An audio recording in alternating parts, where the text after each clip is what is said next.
Thanks for staying with us. You're watching Standpoint, and the focus is the 2023 presidential election with 97 days to go. Joining me now from our Abuja studio is Olumide Braithwaite. He's a member of the Media and Publicity Committee, Tinubu Shettima Grassroots Independent Campaign Council. Good to have you join us. Good afternoon.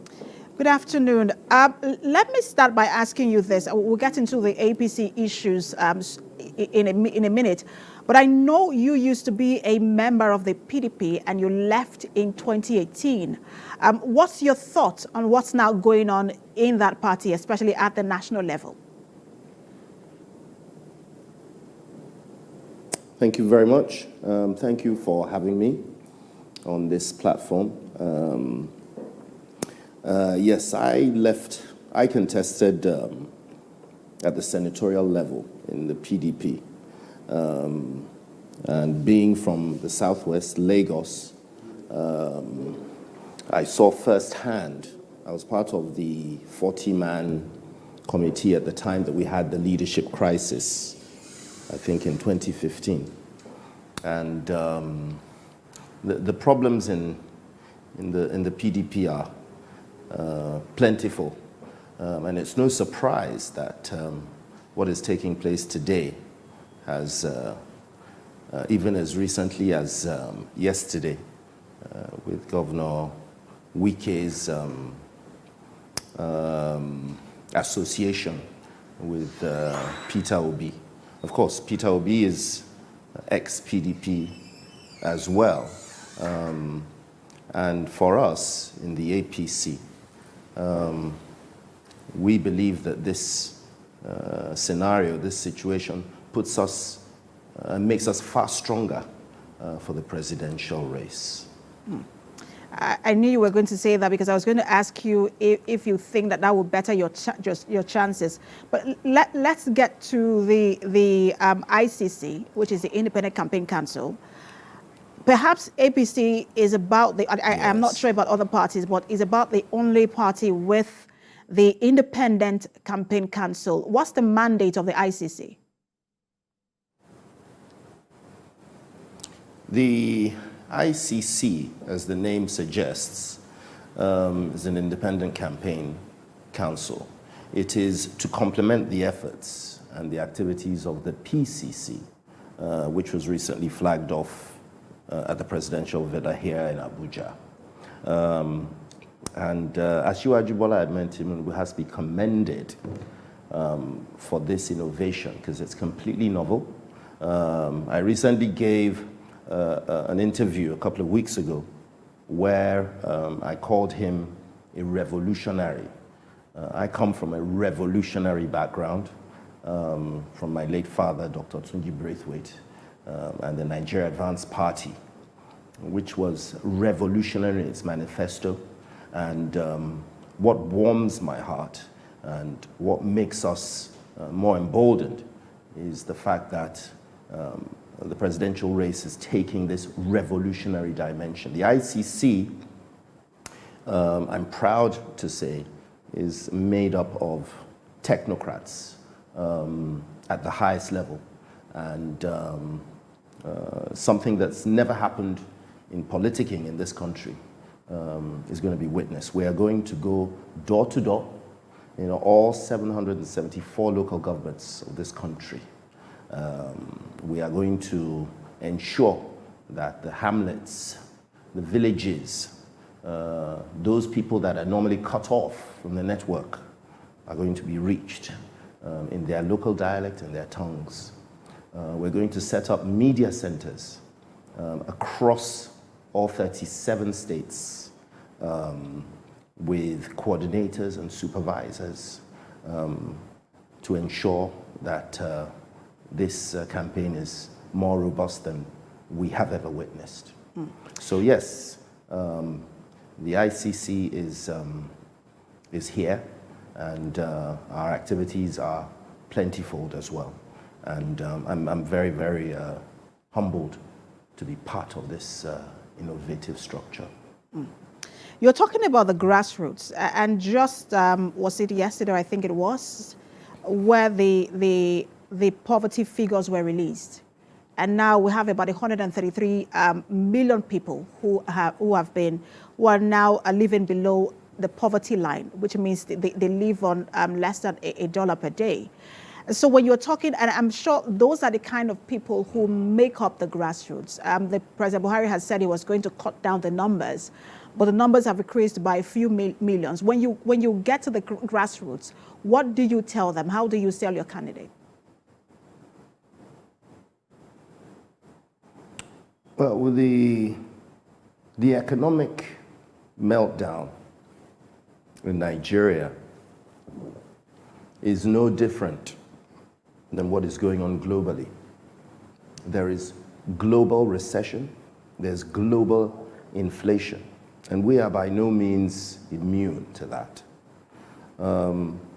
The message to the millions that are poverty-stricken is that our candidate, Bola Ahmed Tinubu, in our opinion, and I strongly believe this, is the best candidate to get us out of this situation.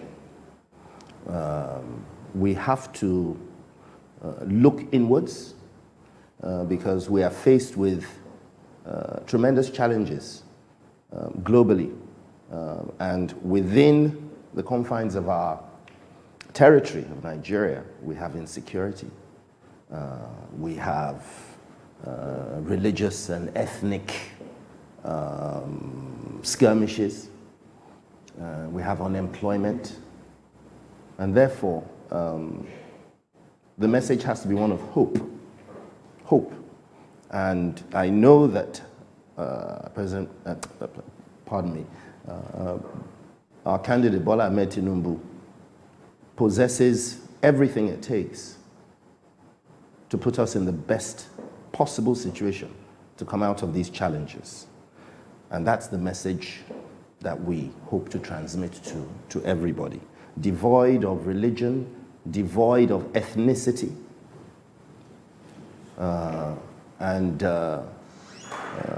we are firmly entrenched in that belief. And that is the message that we are putting out there for all Nigerians. But people, most people who are going to vote are those who really do not focus on posters or campaign messages. They focus on issues. And when when we get this kind of reports, what does it mean for your chances? Sorry, I didn't understand the question. Can you repeat that? My question was for those who vote, and if we go by the previous statistics that we have, that those who actually vote are the grassroots, and they usually don't focus on campaign posters. They focus on the issues at hand and how it affects them. And with this kind of report of the poverty, the new poverty numbers, what does it mean for your chances? Well, I mean, those figures that you're referring to were released by the MBS. I will tell you, for example, from a legal standpoint, which is my constituency, inflation is a reality. If you're talking about real estate and property, this is witnessing negative equity, and so we have to be innovative. I know that the party manifesto of our presidential candidate is robust enough to have addressed some of those issues. Our over-reliance, for example, on oil and gas products, and a more diversified economy. We all know that we have a workforce that is vibrant and young, but largely untapped. And Senator Bola Ahmed Tinubu is that person that we need to go to at this time. And irrespective of those figures that were published, we all know we are all Nigerians and we are all facing this hardship together. So it's not rocket science by any means, but certainly again, I reiterate that this candidate is the best candidate for this country at this time of our situation. All right, so let's turn to the campaign itself. The presidential candidate was in the Southeast. He went to Imo State where he held a town hall meeting with, I think it was the business community. And we heard from the governor that about 1 billion naira has been raised for him or donated by business leaders and businessmen in that community. What are your, I mean, when you, I don't know if you went to Imo State with him, but when you, the reports you get from from that state, what do you think your chances are now in the Southeast?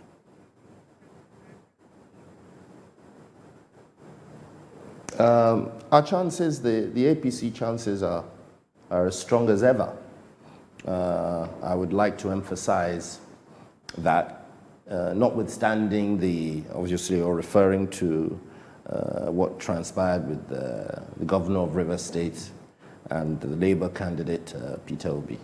Irrespective of that, we maintain that the APC is going to win the southeastern states, and there will be even more surprises in store as we continue to wind down the clock towards February 2023.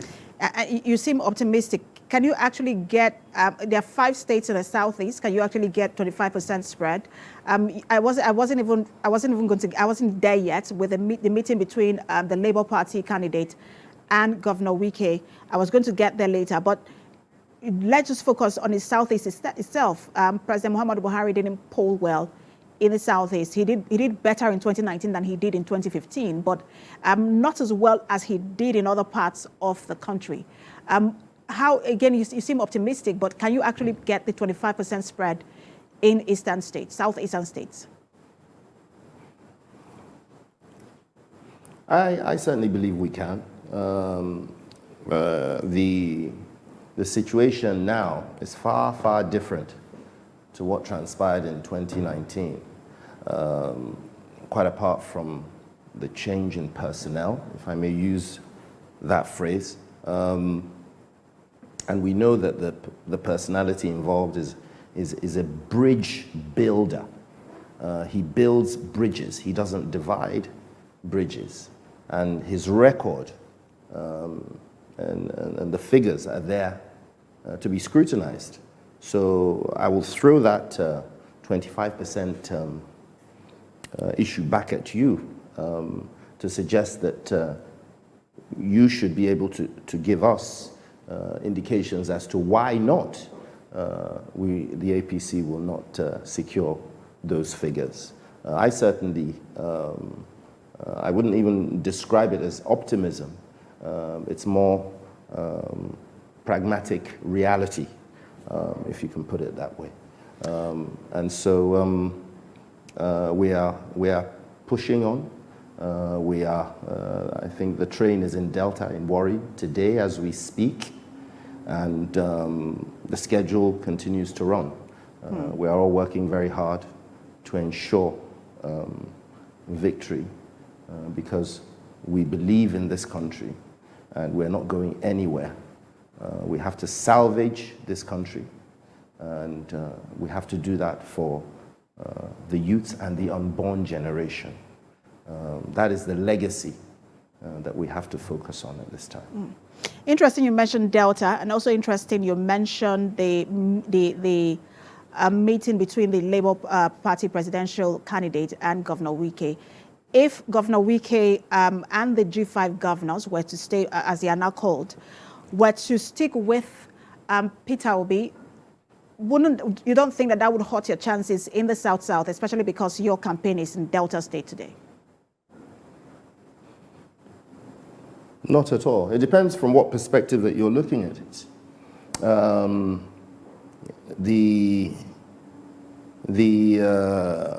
The beneficiary is the APC, in my humble opinion, and the PDP is the worst off as a result of that, because as it is, we know that Peter Obi himself was from the PDP and depleting votes further. If we're talking about the South-South, that is the situation. For us, it's not a problem whatsoever, not at all. You said the beneficiary will be the APC. How will the APC benefit from that? Yes. Well, we're talking about a situation where Governor Wike, who is still in the PDP, is giving his logistics, as reports have it, to Peter Obi. It's not rocket science, but the loser in that situation is the PDP. Undecided voters, for example, are therefore for other parties, quite apart from the APC, to poach. So it's the PDP's loss, hook, line, and sinker. And the APC are potentially the beneficiaries of that, absolutely. And I like that you mentioned undecided voters, because really, I don't think that a lot of people put undecided voters into consideration. Sometimes the messaging is targeted at people who are already supporters. And so let's allow you address undecided voters. Why should they vote for Asiwaju Bola Ahmed Tinubu, bearing in mind that the APC government have been in office for more than 7 years, and some people are not quite satisfied with how things have gone? Why should undecided voters go with Asiwaju Bola Ahmed Tinubu? Thank you very much. That is a very important question.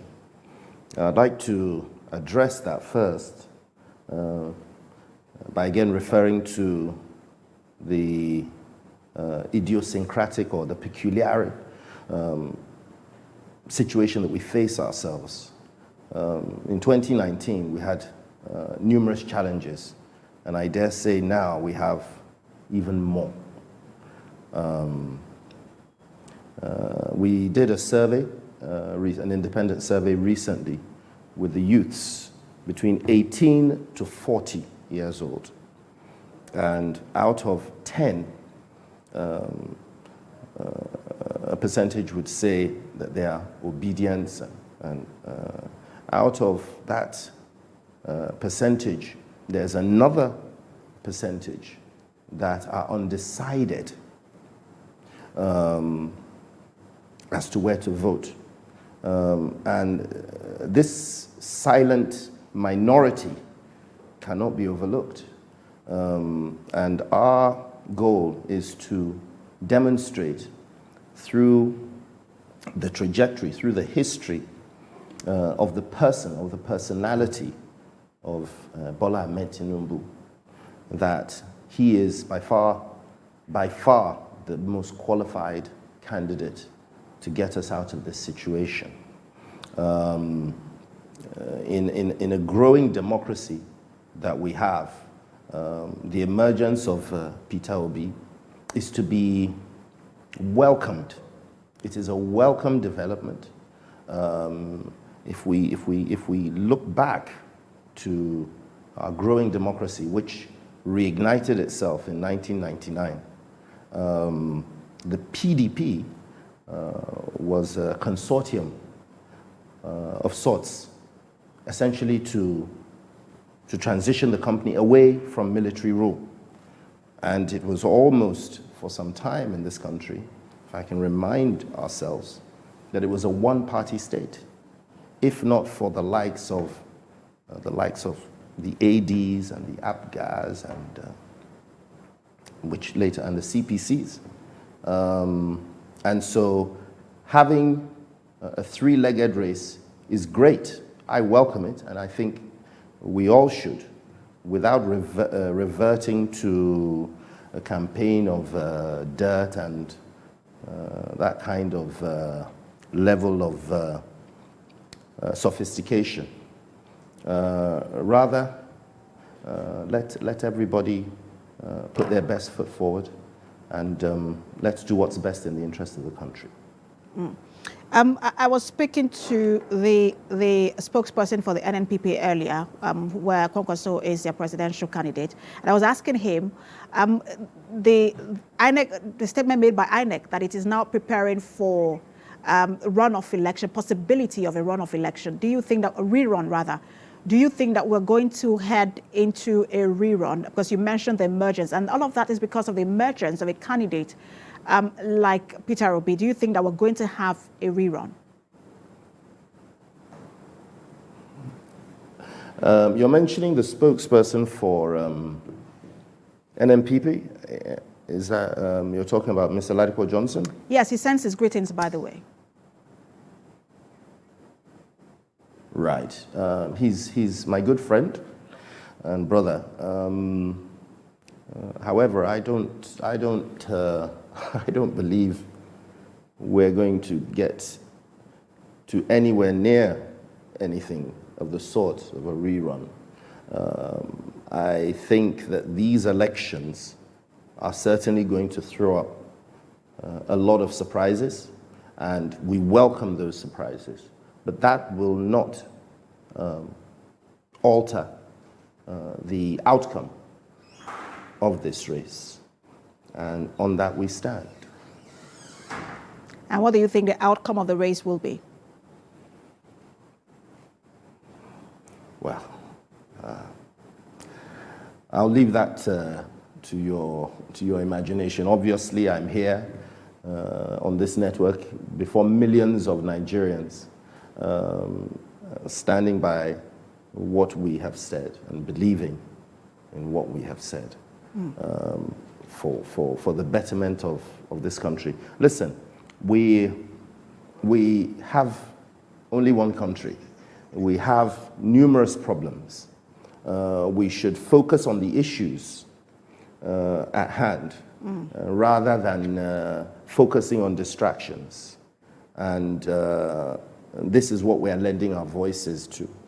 And so, again, we stand by the ideology, we stand by the vision, we stand by the dream of our presidential candidate, Senator Bola Ahmed Tinubu. I'm sure you know we're following your campaign through and through. We know you're in Delta today. We have our eyes on it. Thank you so much for talking to us. I'm sure as the campaign progresses, we'll have you over and over again to talk about these issues. The member, Media and Publicity Committee of the Tinubu Shettima Grassroots Independent Campaign Council, Olumide Braithwaite, thank you so much for talking to us. Thank you very much. Thanks for having me.